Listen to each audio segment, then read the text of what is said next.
Well, friends, very good morning, all of you. Welcome to Success Mantra by Jay Malik. I am JP Malik before you. Today we are going to discuss coaching center Kota City, Rajasthan at a glance. Kota City, Rajasthan जो कि एक coaching centre, एक famous centre है, तो उसके विषय में हम कुछ चर्चाएं करने के लिए मजबूर हैं, क्योंकि आपने सुना होगा इस साल अभी तक 26 कैंडिडेट आत्महत्या कर चुके हैं, और अगर पिछले 6 साल का रिकॉर्ड देखा जाए तो 1100 स्टूडेंट्स ने आत्महत्याएं की। ऐसा क्या है? तो इस पर सरकार, समाज, गार्जियन क्यों नहीं विचार करता है? इस पर विचार करने की ज़रूरत है, इसमें सिस्टम सुधारने की ज़रूरत है। No doubt it is very tough exam to take admission in engineering and medical in India. Even then हम फिर भी देखिए, हम क्वालिटी ऑफ स्ट्रीम पे समझौता नहीं कर सकते हैं। एकेडमी बोझ की बजाय प्रतिस्पर्धा दबाव छात्रों पर अधिक भारी पड़ रहा है। इस विकराल होती समस्या का समाधान के लिए आवश्यक है कि हम वास्तविक पहलुओं पर ध्यान केंद्रित करें। कौन कौन से पॉइंट हो सकते हैं जो कि छात्रों को डिप्रेशन में ले आते हैं, उनको कैसे उनको सुझाव दे करके हम उनको डिप्रेशन से बाहर ला सकते हैं, तो ये सब विचार करने योग्य है। क्योंकि देखिए, विद्यार्थी, हर माँ बाप अपने बच्चों को कोटा यूनिवर्सिटी इसलिए भेजता है, कोचिंग सेंटर में इसलिए भेजता है कि बच्चे कुछ अपना भविष्य बनाएं। और देखिए, कोई भी कोर्स 10 या 15 लाख से फीस से कम स्टार्ट नहीं होता है। अतः हमें क्या करना चाहिए? देखिए, रीज़न देखा जाए कि ये क्यों ऐसा है, क्यों आत्महत्याएँ हो रही हैं।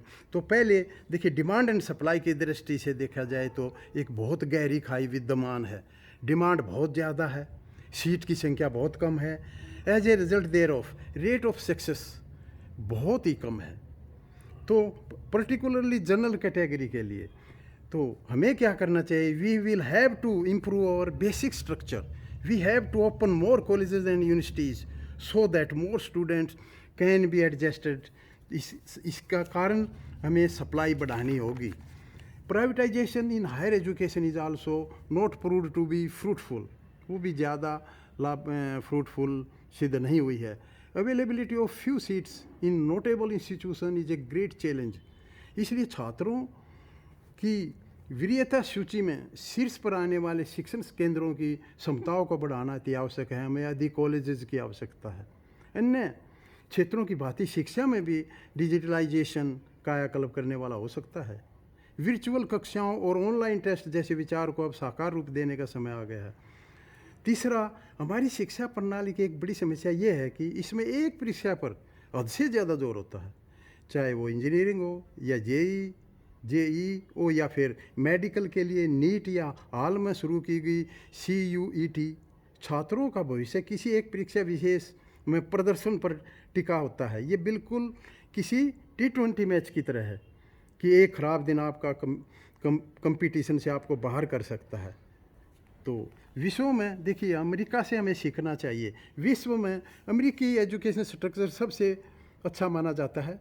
इसी कारण अमेरिका सर्वाधिक छात्रों की पहली पसंद होता है। उच्च शिक्षा में प्रवेश के लिए अमेरिका में किसी छात्र का कक्षा 9 से 12वीं के प्रदर्शन, अन्य गतिविधियों में छात्र की रुचि स्तर का संज्ञान लिया जाता है। कॉलेज बोर्डों द्वारा आयोजित मानक परीक्षाओं का भी महत्व होता है।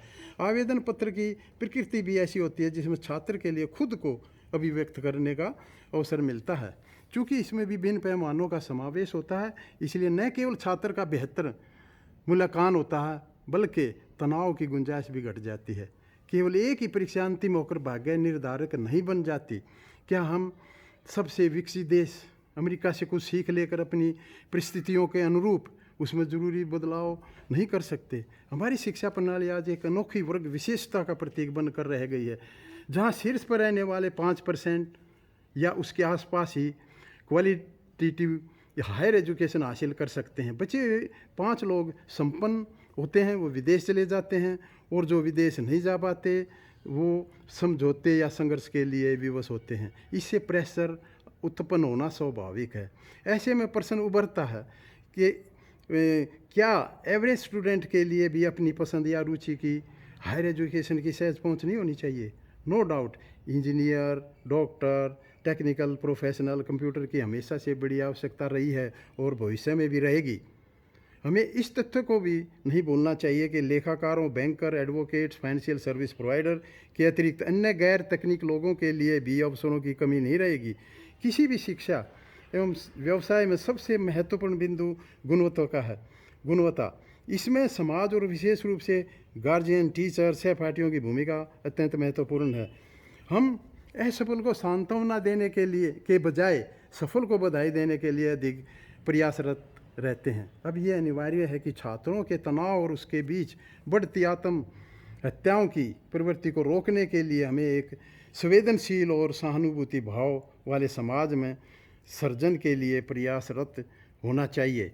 और मैं सभी कैंडिडेट को अपनी तरफ से ये